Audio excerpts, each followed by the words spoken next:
નમસ્કાર વિદ્યાર્થી મિત્રો, વિમળા વિદ્યાલય ઈ ક્લાસીસમાં આપ સર્વેનું સ્વાગત છે. આજે આપણે ફિઝિક્સ સબ્જેક્ટમાં CCPHY 504ની અંદર યુનિટ 2નો એ પોર્શન જોવાનું છે. યુનિટ 2ની અંદર આપણે પાર્ટ બી પૂરો કરી ગયા છે, જે કમ્પ્લીટલી ફિનિશ થઈ ગયો છે. પાર્ટ એની અંદર આપણે અમુક બેઝિક નોલેજ મેળવ્યું હતું. આજથી નવી થિયરી પોર્શન ચાલુ કરવા જઈ રહ્યા છીએ. તેમાં યુનિટ 2નો એ પોર્શન છે, બરાબર છે, એ આજે આપણે શીખવા જઈ રહ્યા છીએ. હવે એમાં આપણે એક થિયરી તો ભણી ચૂક્યા હતા, જે તમને આગળ દર્શાવી રહ્યો છું કે અમુક બેઝિક આપણે અહીંયા આગળ માહિતી લીધી હતી, અને એના આધારે પહેલી થિયરી એમીટર અવરોધ સાથે કોમન એમીટર એમ્પ્લીફાયર આપણે આખીને સર્કિટ ડાયાગ્રામ જોયા હતા, સમજૂતી મેળવી હતી, અને તેના આધારે અમુક ઇક્વેશન આપણે મેળવ્યા હતા, બરાબર છે. અને એના આધારે પરિપથનો ઇનપુટ અવરોધ એ શોધ્યો હતો, અને આઉટપુટ અવરોધ તમને શોધવા માટે હોમવર્કમાં આપેલું હતું, જેની કિંમત આટલી મળશે એવું તમને કહી દીધું હતું. હવે આજે આપણે નવો જે ટોપિક ચાલુ કરવા જઈ રહ્યા છે, એના માટે જે અમુક બેઝિક શીખવાનું છે, તમને થોડી જાણકારી આપી દઉં. એના માટે તમારે એચ પેરામીટર આજે આપણે થોડું સમજવું પડશે.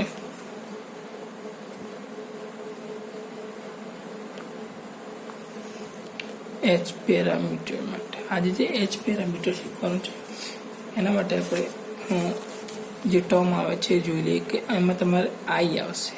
જે આઈ એ ઇનપુટ ઇમ્પિડન્સ માટે વપરાશે. ટર્મ આઈ એ ઇનપુટ ઇમ્પિડન્સ માટે વપરાશે.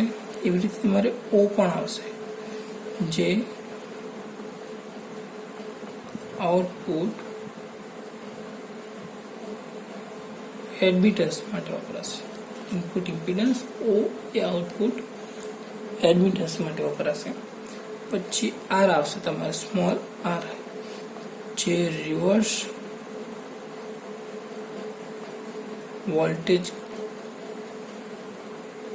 ગેઇન માટે વપરાશે. રિવર્સ વોલ્ટેજ ગેઇન, બરાબર. અને એફ આવશે ઉપર મુજબ જ એ ફોરવર્ડ કરંટ ગેઇન માટે વપરાશે. આઈ એ ઇનપુટ ઇમ્પિડન્સ માટે વપરાશે. ઓ એ આઉટપુટ એડમિટન્સ માટે વપરાશે. આર એ રિવર્સ વોલ્ટેજ ગેઇન માટે વપરાશે. અને એફ, સ્મોલ એફ, એ ફોરવર્ડ કરંટ ગેઇન માટે વપરાશે, બરોબર છે. હવે એનું એક ઉદાહરણ તરીકે જો આપણે લઈ, ધારો કે જો એમાં લખેલો H parameter for H I H I E આવું લખેલું હોય તો શું સમજવું કે આઈ પેલો લેવાનો. આઈ એટલે શું કીધું તો આપણે? આઈ એટલે ઇનપુટ ઇમ્પિડન્સ. તો ઇનપુટ ઇમ્પિડન્સ ફોર શું લખે છે? ઈ એટલે કોમન એમીટર.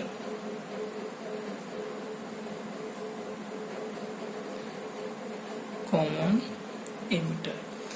આ એચ પેરામીટર છે કોનો? ઇનપુટ ઇમ્પિડન્સ એ કોમન એમીટર માટે. કોમન એમીટર માટેનો ઇનપુટ ઇમ્પિડન્સનો એચ પેરામીટર છે. એવી રીતે જ્યાં આગળ એચ આઈ બી લખેલો હોય તો શું સમજવાનું કે ઇનપુટ ઇમ્પિડન્સ આઈ છે શેના માટેનો? ફોર. અહીંયા બી છે એટલે કોમન બેઝ માટેનો.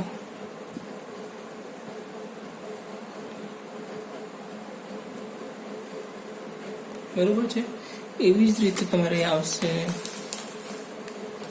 એચ આઈ સી લખેલો તો શું મૂકશો? આઈ એટલે તો સમજી ગયો ઇનપુટ ઇમ્પિડન્સ, ફોર સી એટલે કોમન કલેક્ટર,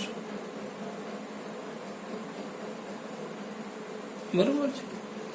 હવે આઈ તો આપણે ભણી ગયા. હવે બીજું એક ઉદાહરણ લઈએ, ઓ વાળું લઈએ. ધારો કે એચ ઓ ઈ લખેલો તો શું સમજવાનું? ઓ એટલે આપણે કીધું છે આઉટપુટ એડમિટન્સ. તો આઉટપુટ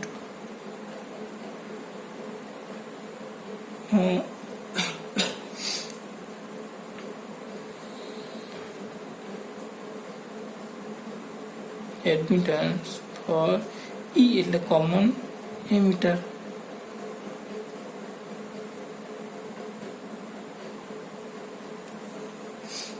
બરાબર છે. એવી રીતે HOE આપેલું છે, તો તમને ઈની જગ્યાએ HOB આપેલું હોય તો ખ્યાલ આવે કે output admittance for common base. એવી રીતે HOC આપેલું હોય તો શું આવે? ખ્યાલ આવશે બધાને? શું આવશે? HOC એટલે open output admittance for common collector. બાકી ઉપર બધું સેમ આવશે, કલેક્ટ. એવી રીતે F આપેલું ફોરવર્ડ કરંટ ગેઇન. બરાબર, તો ખ્યાલ આવે. R આપેલું રિવર્સ વોલ્ટેજ ગેઇન. અહીંયા જે પહેલો H પછી પહેલો અહીંયા આગળ જે પણ આલ્ફાબેટ આપેલો છે એનો મતલબ શું થાય? I આપ્યો. આ ચાર જ આપ્યો છે, પહેલા ચાર જ હશે. IORE, R અને F. સરસ. IOR અને F આ ચારમાંથી જ કોઈક એક હશે. I હોય તો ઇનપુટ ઇમ્પિડન્સ, O હોય તો આઉટપુટ એડમિટન્સ, R હોય તો રિવર્સ વોલ્ટેજ ગેઇન અને F હોય તો ફોરવર્ડ કરંટ ગેઇન. અને એના પછી લાસ્ટમાં જે આલ્ફાબેટ હશે E, B અને C સિવાય કે નહીં હોય. E હોય તો કોમન એમીટર, B હોય તો કોમન બેઝ અને C હોય તો કોમન કલેક્ટર.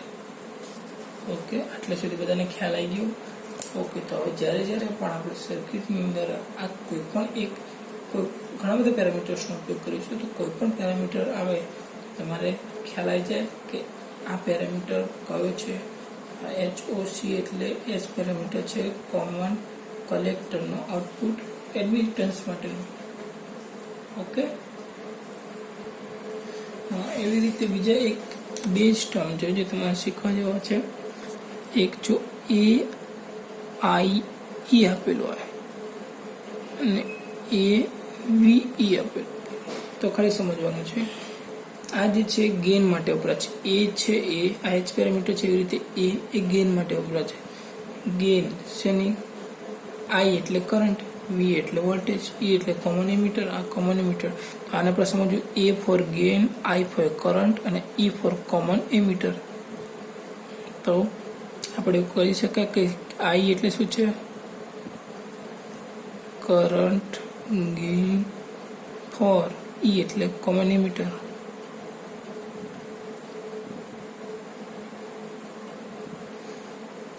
અહીંયા I ની જગ્યાએ V છે તો વોલ્ટેજ ગેઇન આવશે અહીંયા આગળ. Voltage gain for common emitter. બસ, આનાથી વધારે કોઈ ટર્મ હશે નહીં.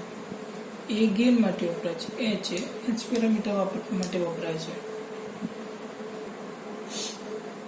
ઓકે, તો આટલે સુધી બધાને ખ્યાલ આવી ગયો હશે. હવે જ્યારે પણ તમે થિયરીની અંદર ક્યાંક H પેરામીટર જુઓ તો આઈ હોપ કે કોઈને ક્યાંય પ્રોબ્લેમ ના થવો જોઈએ. બરાબર છે. તો આજની જે નવી થિયરી છે એ આપણે સ્ટાર્ટ કરીએ. 9.12 અંદર છે એ સિમ્પ્લિફાઈડ કોમન એમીટર.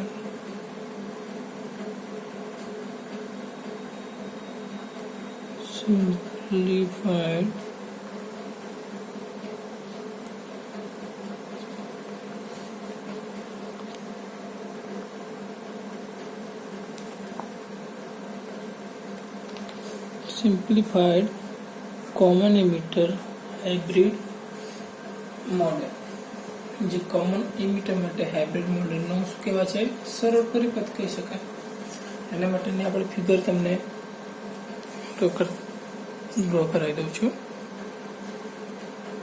ઓકે, તો અહીંયા આગળ આપણે સૌપ્રથમ તો એક રેઝિસ્ટર, ફ્રીક્વન્સી જનરેટર, બરાબર, ફ્રીક્વન્સી જનરેટર છે, રેઝિસ્ટર છે.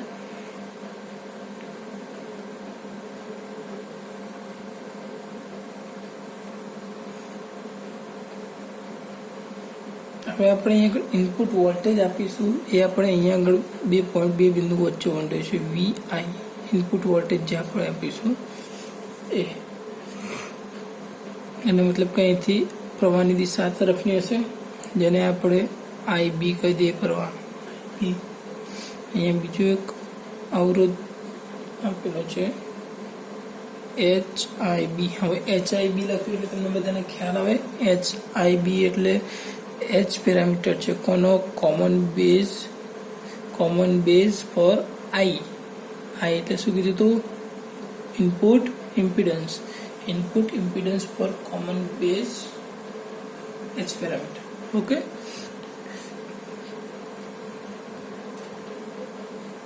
એટલે આપણે શું છે કે સરળ પરિપથ બનાવવા માટે જે અવરોધ છે, કેપેસિટર છે, એ બધાના H પેરામીટર લઈએ છીએ કે જેનાથી આપણને સર્કિટ સમજવામાં સરળતા પડે. બરાબર, એવી રીતે અહીંયા આગળ આપણે એમીટર જોઈન્ટ કરી દઈએ છીએ. બરાબર, અને નીચે સાથે જોઈન્ટ કરી દઈએ અને ગ્રાઉન્ડ કરી દઈએ. એવી જ રીતે આપણે સામેની સાઈડ અહીંયા આગળ પણ એક બીજું મીટર જોઈન્ટ કરી દઈએ અને અહીંયા આગળ દિશા આ ટાઈપ છે, +2 માઇનસ આ ટાઈપ છે. બરાબર, જેને HFE IB કહીએ છીએ. HFE એટલે હવે ખ્યાલ આવે. F એટલે શું હતું? Forward current gain for common emitter IB. અહીંયા આગળ આપણે લોડ રેઝિસ્ટન્સ આવશે RL, એ બધાને ખ્યાલ છે એ પ્રમાણે.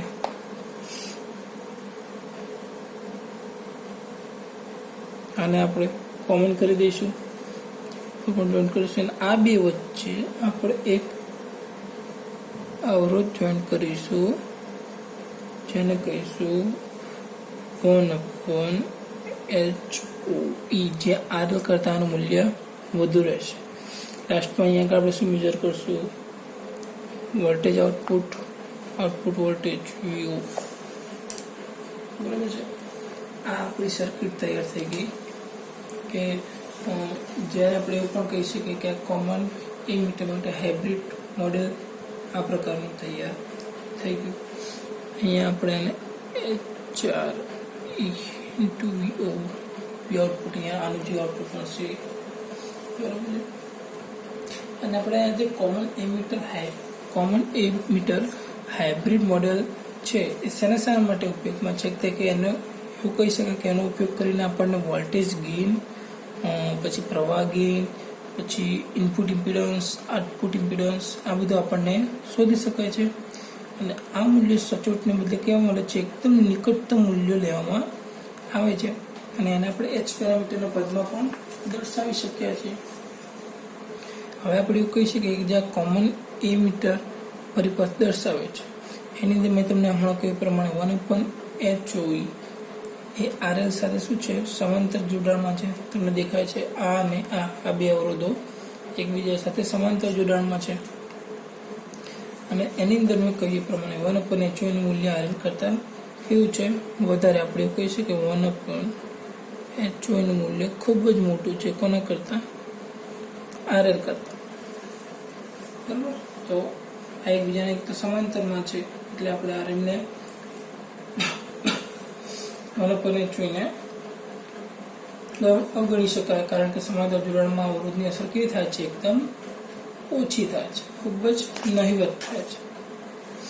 બરાબર, એટલે આપણે એવું કહી શકીએ કે IC એટલે કલેક્ટરમાં મળતો પ્રવાહ IC બરાબર કેટલો હશે? HFE × IB. HFE × IB જે કલેક્ટરની અંદર પ્રવાહ મળતું હશે, જેમ કે આની સાપેક્ષે આને તો આપણે અવગણ્યું. એટલે HFE નું જો સૂત્ર કરતા બનાવીએ તો HFE બરાબર IC/IB, કલેક્ટર પ્રવાહ અને બેઝ પ્રવાહનો ગુણોત્તર.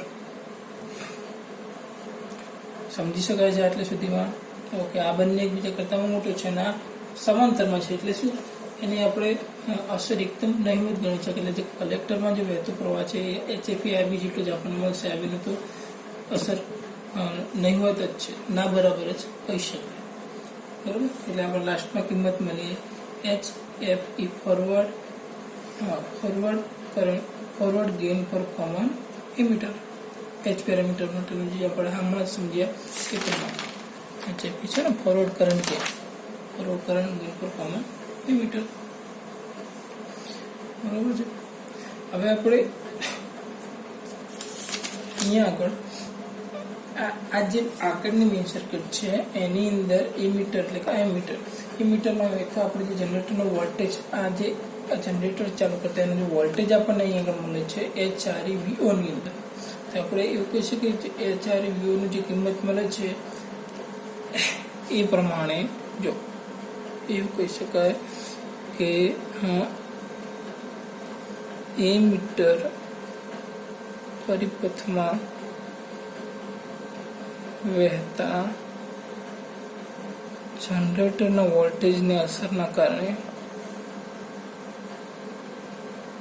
તેનું મૂલ્ય કેટલું થશે HREVO જેટલું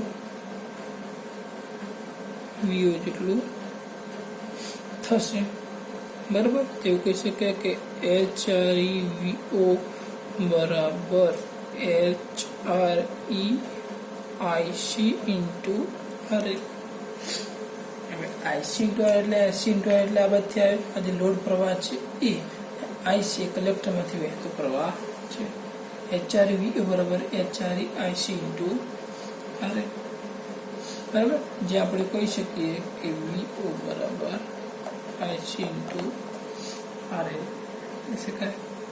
બરાબર છે. હવે આપણને ખબર છે કે IC ની કિંમત આપણે કેટલી મળે અહીંયા પ્રમાણે IC બરાબર તો HF ઇન્ટુ IB થાય. IC ને સૂત્ર કરતા બને તો HF ઇન્ટુ IB. તો એવું કહી શકાય કે HREVO બરાબર HF ઇન્ટુ IB જે IC ની કિંમત મૂકી અને આ તો RL અને HRE તો ખરા જ. તો આ HRE ઇન્ટુ RL આપણે કિંમત મૂકી IC ની કેટલી HF ઇન્ટુ IB છે. બરોબર. અને સર્કિટ પરથી આપણે શું કીધું કે HRE અને HF ની કિંમત કેટલી થાય છે એપ્રોક્સિમેટલી 0 જેવી થાય છે. HRE અને HF ની કિંમત એપ્રોક્સિમેટલી 0.01 0 ના લખી શકીએ આપણે 0.01 જેટલી થાય છે. એટલે આપણે એવું કહી શકીએ કે આ વોલ્ટેજ HI ઇન્ટુ IB ની સાપેક્ષે કે HI ની આગળ આપણે ગુમાવીએ છીએ પણ કહી શકાય ને એટલે કે તેની સાપેક્ષે આપણે અવગણી શકીએ છીએ. આની સાપેક્ષે એને અવગણી છે. આમાંથી HRE ઇન્ટુ IB નીકળી જાય એટલે IB ઇન્ટુ RL એટલું વધે. બરોબર છે. એટલે આ પરિપથને આપણે સમતુલ્ય પરિપથ નવો હાઇબ્રિડ મોડેલ પ્રમાણે જોવું હોય તો આ પોર્શન અને આ પોર્શન બંને કઈ રીતનું થાય છે આપણે જોઈ લઈએ. પેલાના મુજબ જ અવરોધ સિગ્નલ જનરેટર અહીંયા RS હતું IS બરોબર છે. અહીંયા આપણને ઇનપુટ વોલ્ટેજ મળતા હતા VI.